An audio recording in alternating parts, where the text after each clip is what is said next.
ગૌરવ શાહ આપણી સાથે phone line પર ઉપસ્થિત છે। જી ગૌરવ, સ્વાગત છે આપનું સીએનબીસી બજાર પર। શું છે આપનો સવાલ?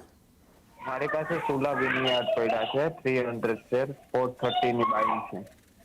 ઓકે, અને આપ કઈ રીતનો પ્રોસ્પેક્ટિવ રાખી રહ્યા છો? કેટલા સમય માટે investment? Long long term. Okay, તો ગૌરવજીના જે છે સુલા વિનિયાર્ડ્સમાં 300 શેર છે, 430ના ભાવના, એટલે લગભગ ₹212 જેવી ખોટ સાથે અત્યારે કામકાજ છે। તેજસ્વી, શું કરવું જોઈએ એમણે?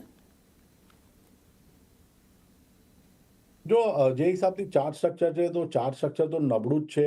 સ્ટોક એક લોઅર ટોપ લોઅર બોટમનું ફોર્મેશન બનાવે છે। જ્યાં સુધી આ સ્ટોક 280ની ઉપર જતો નથી, કોઈ લોંગ ટર્મના હિસાબે કોઈ મેજર રેલી આવવાની નથી, તો ટાઈમ બિંગ તો આ સ્ટોકમાં કાંઈ ટેકનિકલી જે સ્ટ્રક્ચર છે વીક છે।